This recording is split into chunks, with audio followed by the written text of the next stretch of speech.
Hi, this is Tyshawn with a tax tip for those who make donations to charities. Now, I can't say which nonprofit I belong to or I'm heavily involved with because I talked to a gentleman at the world headquarters and he said that writing off donations and deductions was a conscious matter and they choose not to get involved. So this is purely me, Tyshawn Knight, bringing this information to you. I'm not being sponsored by anybody. And everything that I'm saying is for educational purposes. If you want to make sure, talk to your accountant or take a course like I did to find out. So I'm just going to tell you a little bit of different ways that you can write off your volunteer activities or your donations on your taxes.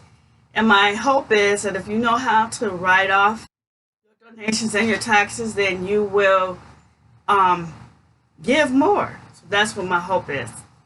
So the first thing is volunteering. You can't write off your time for volunteering. So say you're teaching somebody how to read and understand the Bible, and you do that for 70 hours a month. You can't write that off on your taxes. You can't write that voluntary period. But say maybe like 3 or 4 hours of that 70 hours you wrote letters, you can write off the paper, the stamps, and if you use a computer, the ink.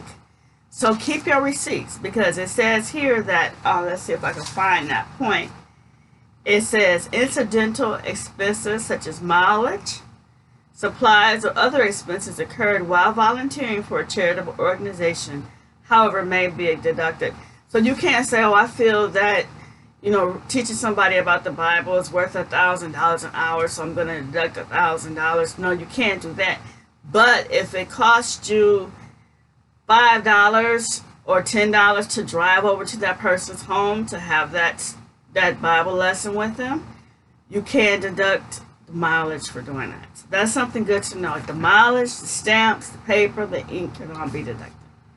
Now, say you have a child that is a missionary or doing full-time service in a missionary type work, you can't donate to them and write that off. I'm sorry. You just give it from your heart, then you can't write that off. If your friend is in Guatemala or Ecuador, you can't send them money and write it off. In fact, if you make a donation to an organization, you can't say, okay, I'm making this donation to you, but I want it to go to the people in Africa who need video equipment. You can't tell your charity how to spend the money you give them. They can spend the money any kind of way, but you can't say, oh, I want this money to be spent on building places of worship, or I want this money to be spent on disaster relief. Because if you specify how you want the money to be spent, you can't deduct it. Let's see. If you make a deduction of a non-cash item over $500, you must fill out an 8283. So if you want to give like a van or a truck, or maybe you want to give a lawnmower to your place of worship or something like that, if it's worth over $500, you must fill out an 8283. If you give a cash donation, we all know that if it's over $250, you need a certificate or some kind of proof that you gave that $250 cash donation. But what a lot of people don't know is they still have to keep records of those little donations, those donations that are like $25 or $50. Now, if somebody gives you, when you fill out your taxes, you don't have to give them proof of that $25 or $10 donation right then.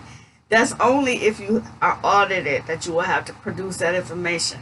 But if you are audited, you will have to produce something like bank statements or written record. That's why it's good to pay with checks or to pay online, so that you will have proof that you actually sent those donations in. So, like I said, don't think that you can just put a donation in the donation box and not have it clear or have it written or recorded that you made that donation. Because if you don't have it proved, if you can't prove that you made it, and you write it off your taxes and you're audited, you can get into trouble, or you can have them say that you didn't really make that donation. So even if you're putting something in a donation box, figure out some kind of way to be able to record it. That's why I suggest paying with a check or a money order or paying online, so you can have a record in your bank account that you did make that donation. Now, if you want to give donations of household items or clothes, there's like maybe you want to give to a mission, the city mission, or a government-sponsored agency, because we're not giving to a religion. So, say you want to give to a government agency that's not the Salvation Army or something like that, and your donation is clothes or something like that, or household items. Don't think that you can clean out your closet. Oh, I'm going to clean out my closet and all the old clothes and all my old, and then you clean out your garage and all your old items you're going to give to the city mission. No, you can't do that. The clothes and the items you give can't be broken. They can't be old. They have to be in good condition. In fact, the course I took said that you should take photographs of the items to prove that they were in fact in good condition when you gave them. And then if you're giving away like a $5,000 car or truck or something like that, you have to get an appraisal to show the value. So if you want to give maybe a tractor trailer or a truck to an organization to help so they can deliver books or something like that, then you're going to have an appraisal showing the value of that item. And like I said, you can't specify how you want the money to be spent. That's something that's very important. You can't say, I want this money to be spent on disaster relief, or I want this money to be spent on video equipment.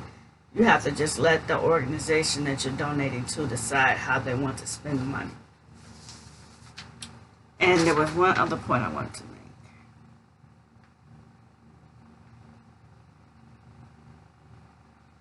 Oh, and if you want to make a donation, you have to donate to somebody in your country, an organization in your country. You can't donate to an organization outside of your country and get the write-off. It has to be inside the country.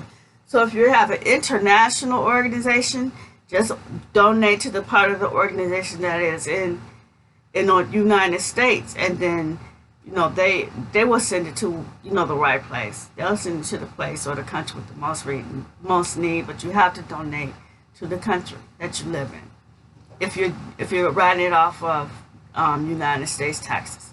So that means you have to donate to a nonprofit in the United States.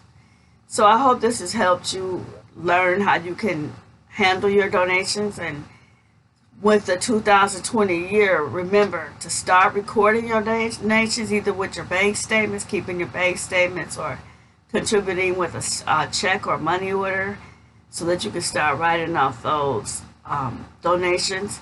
And then hopefully, like I said, hopefully that will help you give more, because you can write off more money that you donate. So keep a record of everything. That's basically the walk away point. Keep a record of everything. And remember that if you give $5,000, you have to have an appraisal and in equipment. And if you give $500 in equipment, then you have to attach Form 8283. So I hope this has helped you. Thank you so much.